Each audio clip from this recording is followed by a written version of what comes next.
Yeah, frustration. Thought the first sort of 35 minutes, we're in a good position. Leaked a try in half time. Probably just hurt our morale a little bit, I suppose. Leading into half time, we're down 13-11 when probably we should have been in front. And then second half, it just felt like we couldn't get out of our end. The whole game was played in our C&D zone, and just an opportunity missed.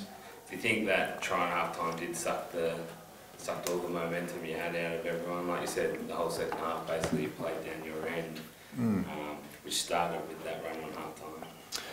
It appeared that way a little bit at half time. Yeah, it was certainly like it was a bit of a downer, but I thought our defence in the second half was outstanding. I thought our ability to put pressure on their ball. It was probably just our decision making with our kicking game, and I thought their contestable kicking game and their chase of their kicks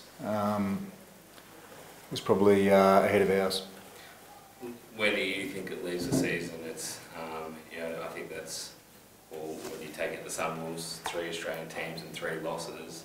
Talked about the start of the year, those being the important ones that you needed to win, especially at home. Where do you think it leaves you guys? Yeah, I mean it's disappointing, isn't it? You've got to win your Australian conference games, and we've spoken a lot about winning our games at home.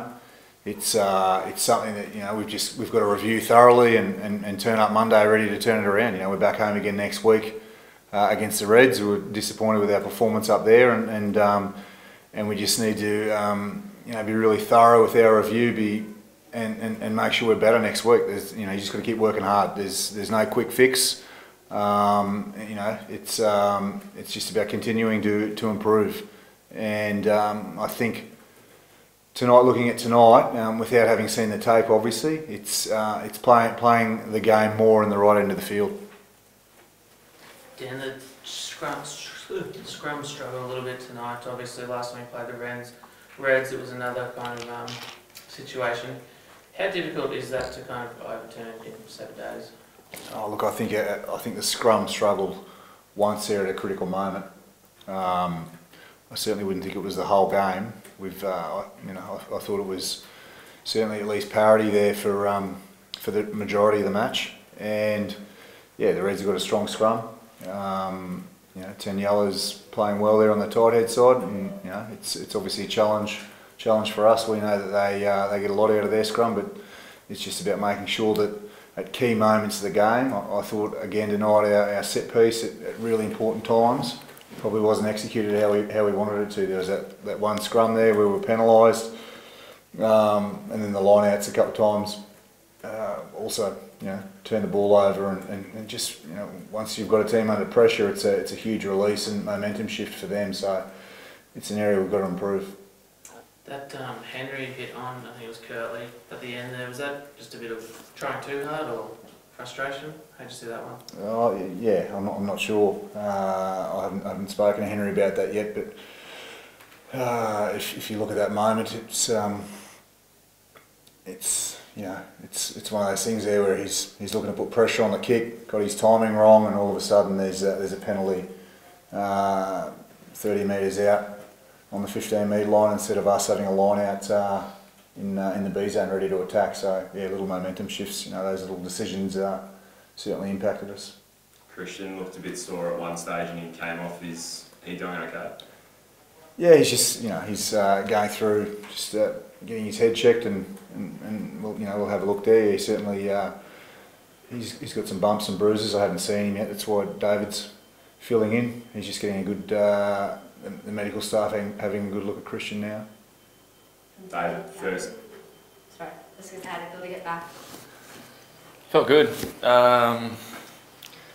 Yeah, it's good to be back out there. It would have been nice if a few things had gone a bit differently, but loving being part of the group, and yeah, I wasn't sure how long I'd stay on for, but felt right. Was 80 minutes the plan? Or? I don't know, if you're starting, you're wanting to play 80. I don't know what the plan was, but as a player, I mean, you always want to stay on there for as long as you can. The plan was to be open-minded about how David was, and you know, we speak through messages. We get messages to the players and see how they're going, and we were happy with how he was performing. So it was. I just felt there at that back end of the game, losing Christian, that I wanted that leadership on the field, and he certainly gives us that.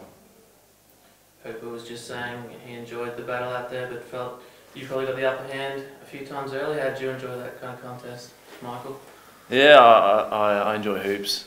You know, as a player and obviously playing as a bloke off the field, we got on well. So they got the win.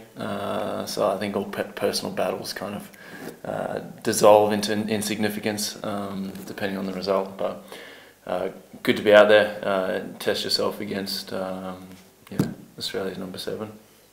Oh, what's it like, I guess because you haven't played yet this year, coming into a change room that probably feeling a little bit deflated at the moment, was it? Or do you try and have to stay upbeat at this time of year? Because it was a tough loss to take, I guess.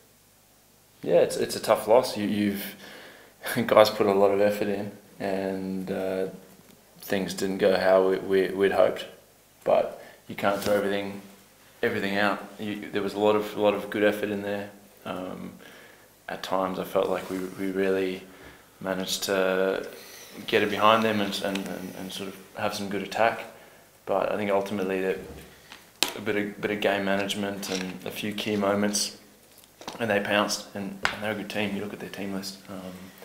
They punished us out wide a couple of times off the back of either sloppy clearance or poor kick chase or whatever it was. Do you think that's the difference for you guys at the moment, turning good effort into results, I guess? Yeah, I think that's the challenge with the group that we have. There's a lot of young guys.